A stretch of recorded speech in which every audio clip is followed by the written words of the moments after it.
Commander Zethkar of the Hegemony Fleet watched the blue-green world spin slowly beneath his flagship's hull. Earth, the humans called it. Such a primitive name for what appeared to be an equally primitive species. 3 cycles of observation had confirmed what the Hegemony scouts reported. A young civilization barely capable of crude chemical propulsion, their cities scattered and undefended, their primitive satellites easily jammed. "Status report," Zethkar commanded, his 4 eyes scanning the tactical display. "All invasion fleets are in position, Commander," his tactical officer replied. 1,000 ships across 7 continents. The humans have made no aggressive moves, no weapons platforms detected. Their primitive radio transmissions suggest panic and confusion. Zethkar's mandibles clicked in satisfaction. The Hegemony had conquered 47 worlds using this same strategy. Overwhelming force, swift subjugation, minimal resistance. The humans would submit within planetary rotations, just like all the others. But something nagged at him. In 3 cycles of observation, not once had the humans attempted communication with the fleet. No diplomatic overtures, no threats, no pleading, just silence. And their cities continued functioning normally, as if 1,000 alien warships weren't hanging in their skies. "Begin the demonstration," Zethkar ordered. "Target the settlement they call New York. Single plasma lance. Let them see our power." The massive weapon charged with a familiar whine. On the view screen, Earth's largest city sprawled beneath them, millions of lights twinkling in the darkness. The plasma lance fired, a brilliant column of destructive energy. Lancing downward, it struck something invisible 50 kilometers above the city and simply dispersed, harmlessly, like rain hitting glass. "What?" Zethkar began, but his words were cut short as alerts screamed across every console. "Commander, energy readings are off the scale. Something's emerging from the planet's surface." The main screen shifted to show massive structures rising. From locations across every continent, they moved with impossible smoothness, unfolding like mechanical flowers. Each was easily 10 times larger than Zethkar's flagship, and as they fully emerged, weapons arrays became visible, weapons that hurt to look at, their energy signatures unlike anything in Hegemony databases. Multiple contacts. "The tactical?" Officer screamed. "Ships decloaking throughout the system. They're everywhere."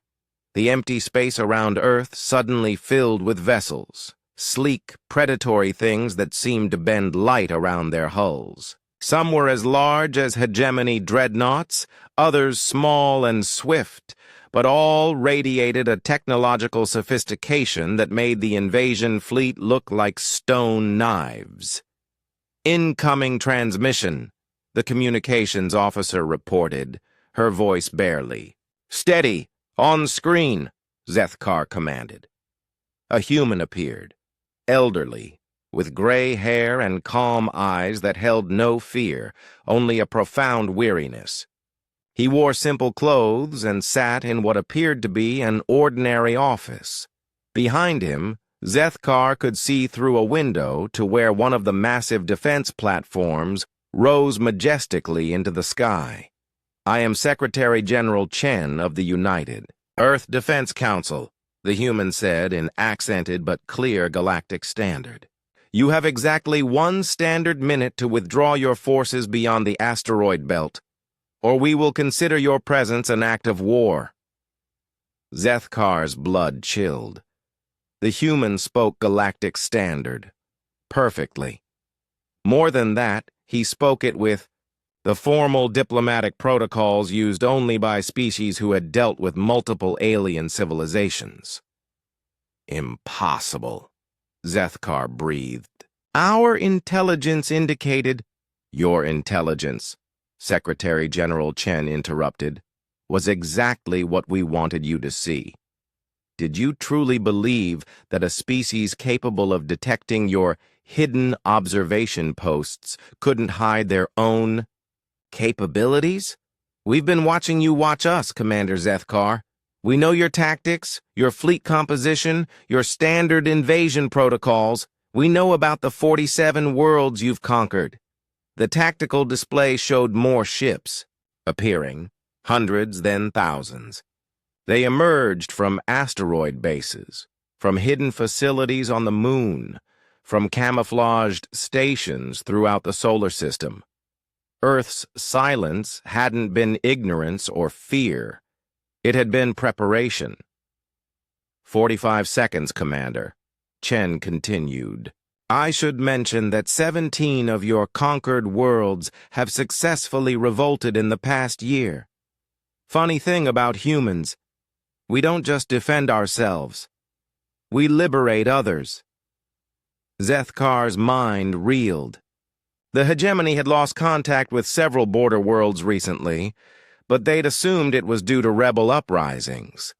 Primitive species occasionally fought back, though they were always eventually crushed. But if humans were involved... 30 seconds, Chen said. You might also want to know that your homeworld is currently surrounded by our deep space fleet. They're maintaining stealth, of course. We wouldn't want to alarm your civilians. But your military command knows they're there. I believe First Admiral Santiago introduced herself about 10 minutes ago. The communication feed showed a tactical display that made Zethkar's blood freeze. The hegemony homeworld, supposedly protected by the most advanced detection arrays in the galaxy, was indeed surrounded. Massive human ships hung in space like patient predators, close enough to strike but showing no aggressive intent. 15 seconds, Chen continued calmly. This doesn't have to end in bloodshed, Commander. Withdraw your forces. Begin negotiations for the liberation of your conquered worlds, and we can discuss peaceful coexistence. Continue this invasion, and you'll discover why 47 civilizations couldn't stand against you, but one could. How? Zethkar whispered. Chen's expression softened slightly. Because you never learned the difference between silence and patience, Commander. Between hiding and preparing. Between fear and strategy. He glanced at something off-screen. Time's up. The human ships didn't fire. They didn't need to. The message was clear. Earth hadn't been silent because they were weak. They'd been silent because they were strong enough not to need threats. All ships, Zethkar commanded, his voice hollow, begin withdrawal to coordinates beyond the asteroid belt. Prepare to open diplomatic channels. As his fleet began its retreat, Zethkar stared at the blue world below. Humanity's silence hadn't been weakness. It had been the most terrifying sound in the galaxy. The sound of a predator that didn't need to roar.